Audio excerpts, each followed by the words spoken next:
gonna jingle, win. Ashley. Long as you're that. happy, you're always gonna grin. Get out what you put in. You get out what you put in. Never gonna lose, never gonna win. Long as you're happy, you're always gonna grin. You get out what you put in. You get out what you put in. You get out what you put in. Good afternoon. Here we are with my friend Odessa. Hello. Hello, how are you? Yeah, absolutely fantastic. Right, here's a top tip for you, anyone else who's listening. Never work with animals or children. Or Yes. Odessa Sherrod. Don't say that. Oh, the stress. The stress. Do you know what time it is? It's the joys of a co-working space, trying to find somewhere that's quiet. Absolutely. And you still haven't found anywhere quiet. You're going to have to tell. Where are you? I've done Tell my us, best. Tell us where you are. Oh, no, don't, So- because everyone's going to come and find you. Because you're a celebrity, aren't you? I don't know about that. I'm working out of Winslade Manor today in Exeter. Nice. And this is the thing, right? When you're running your own business, these four walls get a little bit enclosing, don't they? A little bit tough. They do. I totally get why you're there, and it's made my day that you are there. So well done you. Well done you. So go on then. What are we going to talk about today, Odessa Sherrod? Oh, before that, we need to introduce you because there are some people in the world that don't know who you are. I anticipate there's lots of people who don't know who I am. So for anyone who doesn't, or just to introduce myself, my name is Odessa Sherrod, and I'm a ghostwriter and content writer, predominantly for people on LinkedIn, but I also do newsletters, blogs, website content, and just about anything else where you need some words. Fantastic. And your content is just amazing. I've been following you forever. Makes me sound creepy, but we are friends, so it doesn't matter, does it? We're allowed to follow each other.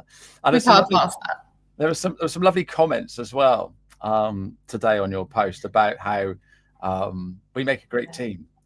So it's a shame we don't do this more often. But hey, life's just so busy, isn't it? It is. It absolutely is. And what have you been up to since we last spoke? Well, not since you and I last spoke. Since we did a live show. What have I been up to? So done quite a lot of sort of project work. So had quite a few websites that I've been writing. I've tried to relook at the business, try and work out where I could maybe niche, or where at this time of year it's beneficial to be talking to businesses about their content. So at this moment in time, in my stage in life as well, there's lots of things that I'm looking for advice for, whether it's legal advice or accountancy and things like that. So I thought actually finding that content online is really, really challenging to get the right answers that are still in date, that are engaging, that aren't too long, that you kind of get lost in it. So I've decided that the grown-up services are where I'm going to focus on in a little while, because I feel like we need more of that content out there. So that's currently what I'm trying to look at attracting clients from. Fantastic. And your post this morning was all about finance and lawyers and legal and all of this sort of yawn cringy stuff that you make it exciting, don't you? And that's the thing, isn't it? We shouldn't just be writing about spreadsheets. We can make spreadsheets exciting, or someone can. So this is the thing. I work with some accountants, bookkeepers, financial planners, that sort of thing. And one of them has kind of moved the business around, and it's actually things like pensions and income protection and stuff like that I really miss talking about, purely because it's stuff that we need to know as business owners, as individuals, whether it's because you've got children or you've got property. We all need to have these things, but we let it fall by the wayside because we feel like we don't need it right now. Or if you're not a homeowner, you don't need life insurance and that kind of thing. And actually, if we could just make that content a little bit more engaging, people wouldn't feel quite so afraid. And, accountants have this persona of being really mysterious, and they know all the figures and they're really unapproachable. And actually, we all need to understand it that little bit better so we can get the best out of our accountant and learn at what stage in our business we need to work with one. And of course, if you're not at the stage to have one yet, the little tips and tricks that an accountant can teach you just to make running a business that bit easier. And I feel like that content needs to be more accessible and more engaging. Yeah. So I want to write more of it. Yeah, no, absolutely. But you want to write more of it. But hang on, let me just say good afternoon to Pavel, and anyone else who's watching live. Please drop a comment in the chat. And if you've got any questions for the lovely Odessa, then please fire away. So, all right, I'm an accountant. I'm running a busy accounting practice. I know loads about tax. I know loads about double entry bookkeeping and all that other stuff I'm supposed to know about. How do I make that exciting when I write about it, Odessa? So I think some things that we typically forget when we become specialised in a profession is that we forget that there was a reason why we learned that stuff in the first place. So yes, for some people, it's because it's a profitable business and therefore it's worthwhile learning about because you know you're going to get an income from it. But also it comes from a lot of people that I've worked with. And it comes from a place of, I was in financial trouble. I've needed support and advice. So I wanted to stop other people from being in a similar situation. Therefore, I've trained. I want to give that experience and support to other people. So finding the right motivation for having that content and for talking to people is really necessary. And I think it's crucial that we talk more about it and make it more accessible. And each accountancy practice, each individual business really, really needs to understand that for them to attract potential clients, conversations, that kind of thing, they need to be having more of these conversations and giving a little bit more out to the people for free. Yeah, absolutely. And this is the thing, right? We charge for our things. So if we give it away for free, they're not going to want to give us. Do you reckon you could turn around to everybody in that room and say, hey, we're live with Ashley Leeds. Do you know who Ashley Leeds is? You don't think you could turn around and tell them that because I know. No, it's we did beforehand. It's one of those things where, and I love this conversation about giving stuff away for free because I think we're so worried, especially when you run your own business, you immediately fall into this mentality that every minute of every hour needs to be chargeable because we're given this monetary value of how much you should charge. But we forget that so much of running a business is done for free because it's important to be able to put money and time into building that community, building that audience. And when you start sharing your knowledge in a way that's accessible to everybody, you're building that know, like, and trust. You're giving them reason to want to talk to you again because you helped them out of a pickle the last time. And now they trust you to be honest, upfront, and transparent. Absolutely. And the thing is, right, because I'm a professional, I'm a legal person or an accountant or financial advisor, I don't think like you're thinking, Odessa, when I go to write stuff. Yeah. And I think it's really good to have that expertise and that experience. That's obviously how people have become successful, how they've got to where they are. But I think sometimes we forget that by being in that world all of the time, you potentially alienate people by making things too complicated. There's too much jargon. You're hoping or guessing that your audience already have a fundamental understanding of the things that you're talking about. So it's really easy to overcomplicate things and disengage your audience. So what I try and do by creating content pillars, by creating a strategy with clients, is trying to work out, okay, this is what we need to talk about for the people who already know something and just need help getting over the line. But let's not forget about the people where they are business owners for the first time, or they've never had to look for their own accountant, or they've never had to look for legal advice before. And they need it to be bite-sized, and it needs to be something that's easy to digest so that they can build a relationship with you as a professional, but also get the information that they need. And how can you help as a ghostwriter? Because here's the thing, right? When I'm doing my talks and stuff like that, I try and get the people in the room to create their own content.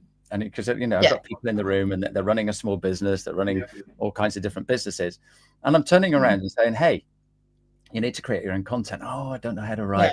And one of the questions they always ask is, what about getting a ghostwriter or getting my assistant or something to do it for me? All right. And my answer straight back is, yeah, but will they write like you? So how can you help somebody in that position? So something I didn't quite realize was such a specialized skill is the ability to ghostwrite. And that's not just writing content and posting it. That's a content writer, somebody who is just creating content, posting it, churning it, doing it every week. That's what they do. The difference is a ghostwriter is able to write like you. So we obviously know ghostwriting from novels being written, that you have somebody to help you do it because it's not your main skill. So a ghostwriter, the intention of that is that they write in your tone of voice. They use the same sort of phrases, the same sort of words. It looks and sounds like you for all intents and purposes. It's just that you didn't write it. And I think what's really important for that to be successful for clients is to involve them in the process. So I always send out the content to them each week. They get a chance to read it. They can edit it before it goes live. So all of the hard work is done for them. And it ends up, the closer that we work together, the if it's a good fit, they'll change a word or two, or they'll take a piece of punctuation out, or they don't like emojis. And it's that kind of refinement. So the skill of a ghostwriter is writing so much like that other person that they really don't have to do anything about it because it sounds enough like them. But this is something that you've spent a bit of time doing. You couldn't just ghostwrite for me tomorrow. You'd have to build up a bit of a relationship with me. It takes me a couple of weeks to get into the tone of voice for a client. So typically we'll have had our calls and I'll immerse myself in as much of their content as they have available already, or I'll pick up things, or if they don't have a persona, that gives us a great opportunity to create a new voice for them, because if they haven't been posting before, no one knows what they sound like. So it gives them a great opportunity to curate the voice that they have and say, I want to sound professional, I want to be a bit cheeky, I want to be out there, and they can then give me that so I can create this voice for them. But it always ends up, there's lots of clients that I've worked with for years, and as soon as they tell somebody they've got a ghostwriter, the people that they're speaking to are like, I had no idea it sounded so much like you. And I think it's knowing your client well enough, but it's also, so my trick is that person reminds me of somebody in my life already, like a family member or a friend or somebody I've come across. And that again just helps you to hone that voice a bit more. But yeah, involving the client in the process is obviously the most crucial. Yeah. So, but once you've been working with someone a while, you can just they can just turn around to you and say, hey, I need this on this, and this is my take on that. Can you write something? And so you do, you obviously do social media, but you also said earlier you do podcast, not websites. What else do you do? Blogs and newsletters. So the whole point of what I'm trying to offer is content is such a big part of growing a business. Obviously on LinkedIn, it's a huge part of getting yourself out there. And it's all the things that, all the marketing aspects we really wish we could push out, we really wish we could do, but we just don't have time. And that's where it's a great idea to go and outsource it. So newsletters, every business wants to have one, but we don't always have time to curate our thoughts together, or we don't want to schedule it on MailChimp, or we don't know how to do it, we don't know how to get started. So by being able to either start it on LinkedIn and then grow that following enough to bring it over to an external platform like MailChimp can be really handy, but it's working with clients to take the stress out of trying to find the time themselves. And this is the thing. I think people think content, they think Instagram, Facebook, and LinkedIn, don't they? And they're not thinking, like you say, blog posts, websites, emails, books. Would you ghostwrite a book for me? I've had a couple of opportunities where I have edited and helped with the final stages and final edits of a book. I have been asked to do it in the past, but people have never been quite serious enough about doing it. I have got a potential project on the table of helping somebody with their memoirs and that kind of thing. So I would, if the right opportunity came up. But again, it's very much down to the author and how much they want to complete the project, because we all have the best intentions. But it's finding the time, which is obviously why most people would outsource it. Yeah, absolutely. Okay, so why is it important that I write a blog regularly on my website? So this really falls into kind of the SEO side of marketing. So search engine optimization, it does rank. The idea of content marketing is that by having regularly updated content on your website, you're driving views to that site, you're increasing your ranking with Google, you're improving your searchability, but it's mostly about, you have to have done your keyword research first. So you need to know what people are looking for when they're looking for you. What are they typing in? And then write the relevant content so that if somebody was to search for that again in the future, your website is going to be one of the ones that comes up because you've used intuitive phrases that they would have actually looked for. So it's about trying to be as helpful to your clients and your prospects as possible, giving them the information that they need that would ultimately potentially lead them to working with you in the future. Okay. And email? Same question. Why is it important that I have as a small business owner, why is it important that I have an email that goes out on a regular basis?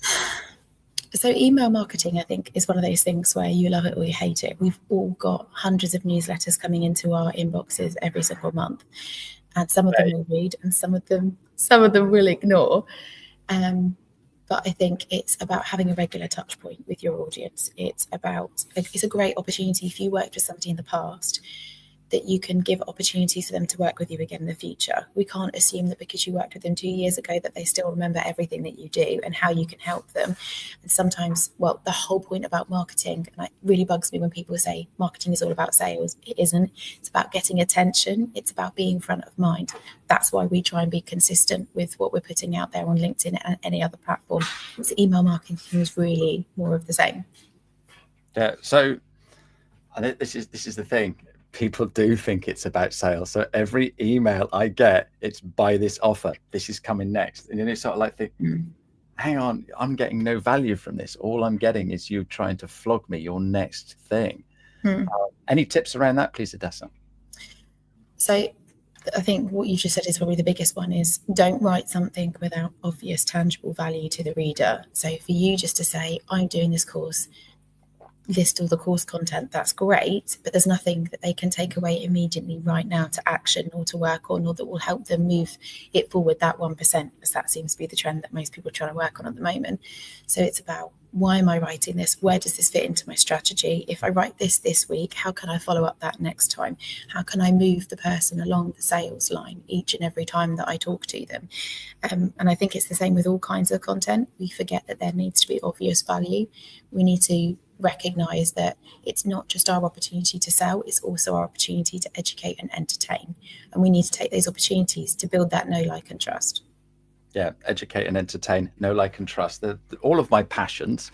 All the buzzwords. Yeah, absolutely. Well, are they buzzwords, or are they what you just said? That's what we should be doing. But so many people forget that, and it's sort of like the content turns into something that's factual and therefore potentially boring. Whereas if you're educating and entertaining, then that's more for me to want to read, isn't it? Yeah, and I think it's difficult because there are a lot of business owners out there who are saying, I spent 20 minutes, half an hour writing this piece of content and nobody's liked it. And it's just thinking, well, why would they like it? Give them a reason to like it. Give them a reason to react to it. That might mean that you need to be more interactive with your audience. It might mean that you need to do more outreach. You need to do more engagement, more networking. It also means that potentially the structure of your content isn't right. So if it's too long, if it's too many paragraphs, too many words, people just immediately recoil because it's so much to handle. And we wonder why polls about your favorite type of crisps and stuff still do really well, because there was a period of time where they didn't. But we wonder why those things are so effective. And it's because they're easy for people to answer. They can feel like they're part of a tribe. They're doing the daily engagement. So obviously they're pushing their account to people's forefront. And they feel like they're part of something. It's different to what they're seeing on the platform elsewhere. So if we apply those principles to when we're writing content, we have half a chance of getting it read by other people. So making sure that it's easy for people to interact with, making sure that there's value, making sure they feel part of a community by answering, rather than this. There's some posts I've seen where it's like this awkward tell-all kind of situation where you have to be very vulnerable in order to interact with it. We just need to make it easy. And nobody likes clickbait, but it has to be so easy that people know exactly what to do with that post afterwards. And that's why it's easy to do that kind of signposting, click here or book in a call, because after you've read this, you need to make it very clear what the audience should be doing next. So just attention. You said about engagement and clickbait and stuff like that. Do you have a secret recipe for writing a post on LinkedIn that is going to get me engagement? Short answer is yes.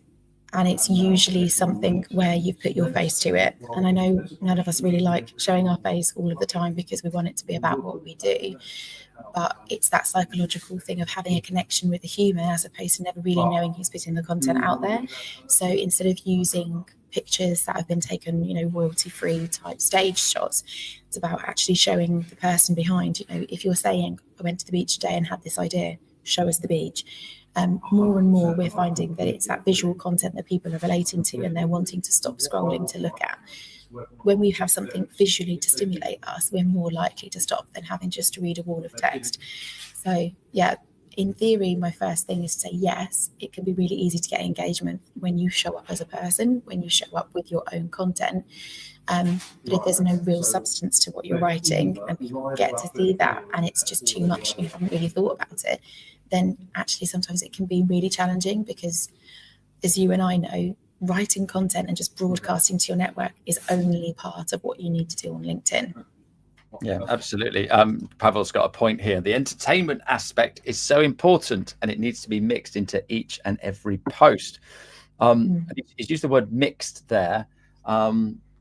We've basically been talking about writing on LinkedIn. Some people are thinking that's a text post. You've just said that maybe better if you put your face to it. So that's text and photos. What other types of content could we be putting out on LinkedIn that aren't any of the above, and should we mix it up? 100% we should be. I think there are something like 10 different content types, or I think maybe when I last looked it was 7, I can't remember. But essentially LinkedIn, obviously you've got your text base, that's short, that could be 1 line or 2 lines. You've got your medium and your long, so already you've got variation there. And then you've got your articles and newsletters. Then you've got your video content, so that could be a short piece or introduction to a blog. It could be a section of a LinkedIn Live. That could be varied. You've got your poll content, so very quick, easy to answer. Get an idea of who's in your audience. Ask them a question that could end up making them a lead magnet. So again, it's looking at the opportunities, even little things like sending out kudos to somebody that's done a really good job within your network. You're tagging them, you're getting visibility into their network. It's looking at what LinkedIn has fundamentally given you and being smart and being varied, because we don't want to see the same thing all of the time. We want to see that variety. We want to get a flavour of that person and what they're like to work with, because essentially we're all here to find somebody that we want to work with. Yeah, absolutely. What about video? So as I said, video content can be really, really good. Obviously try and keep it short. If it's repurposed snippets, then try and top and tail it with some intro and outro, just so it doesn't just stick on the page. Make sure you edit it correctly so that it's at a logical, sensible point when it starts playing to the audience. But no, anything where you're showing your face, anything that's moving, that visual stimuli is really good for content. So I know what you're getting at. I just hate video content. So I need more opportunities to do it. As a ghostwriter, well, so look, this is why we're on a live today, all right? To get you doing more on video, because here we've got loads and loads of videos. So we've got one video. It's going to be about 30 minutes long. You can chop this up and use it because of the way that we've asked the questions, and which is a great way for people to create content and for people to create video. As a ghostwriter, could you help me with video? Yes. So although obviously I wouldn't necessarily be in the video, thank goodness, sometimes it's about having a kind of script, a format. So I've done it with clients in the past where they've wanted to have some video work done. And I've said, okay, well, I think the strategy behind the video content for marketing purposes should be, we need to get these 6 questions answered. So we need to make sure that we get those answered, that we pause at the right moment so that it's easy to edit. Some of these things they would like to have a bit more of a script, and again we can write the script so it sounds like them, but we're doing it in a format that's not going to be too rigid, that they're just constantly reading it, but that they're going to be able to hit all the points they need to get the most value out of that asset. Oh, fantastic. We were actually involved together in a video project, weren't we? We were. Are you allowed to? A whole year ago. Yeah, I know. It's crazy, isn't it? So are you allowed to talk about that? Yeah. Because that would be really... That would be interesting for other people to hear what you do, because that was an amazing day. Thoroughly enjoyed that, and it was great to be involved. But I understand the client was equally impressed and happy. Yeah, I think so. The content that he'd had produced previously was very much question and answer, very stiff, very interview style. And so when he talked about doing some more again, he wanted it to be a bit more relaxed and more of a fireside chat. It needed to be more approachable. So we worked out which topics in his book that he wanted to promote with the video content should be talked about, how we could talk about them, how could we create video that gives his expertise, but in a way that feels like it was a relaxed conversation as opposed to it being, on a one-on-one. And it's been really good. It was very entertaining content to watch. Some of it is hilarious. Some of the B-roll came out of it was brilliant. But it's just about another way of saying, this is me, this is what I do, this is how you can trust me because I'm showing you who I am, rather than hoping that you can trust that I'm just a user on LinkedIn. Yeah, perfect. I can't believe the time has gone already. What haven't I asked you that we should be covering today for people that are struggling with content or ideas? I think it's how you can get the most out of your content writer. I think that's a really important point to make, because for a lot of people, they think, oh, I'll just give my content writer something to do, or I'm not sure if I need one. Some of my clients, they give me their content pillars. They tell me what to write. I just write it. It's very clear what we need to do. For some of my clients, it's about developing their writing skills just as much as it's about me doing the consistent content. So typically, for those who've never worked with a content writer before or ghostwriter, I don't necessarily do 5 days worth of content. I'll do 2 or 3. And that's really because it makes it more affordable for the client, but also because it gives them opportunities to have a day off from writing their own content, but it means there is also opportunity for them to post if they have something to talk about, because I still think it's really important for a business owner to have some involvement with their marketing, whether that's because they're co-writing it with me and editing it, or because they're also posting their own content as well. So that's typically how I work with people, is giving them the opportunity, but also being on hand. So one of my clients, we do 3 posts a week. On the days that I'm not writing, she'll send me the content that she wants to write and put out, and I'll edit it for her. And then I can stick it in the schedule where she can do it herself. So she's also building up those skills that she can do it, but she knows on the days that she's busy that there's always a piece of content going out. Oh, fantastic. Odessa, I love having a conversation with you, and to share it with everybody else is absolutely amazing. Thank you so much for being on my show. I'm just going to quickly give a shout out to Ainsley, who's my guest next week, because we're going to be talking about, well, he's a bit of a growth pioneer and helping business owners. So looking forward to having a chat with him. But Odessa, thank you very much indeed for being on my show today. Thank you very much for having me. That's all right. And I'll see you at our next LinkedIn local, which isn't too far away, huh? Indeed. Thank you so much. Take care, you everyone. Take care. Cheerio now. Bye-bye. You get out what you put in. Never gonna lose, never gonna win.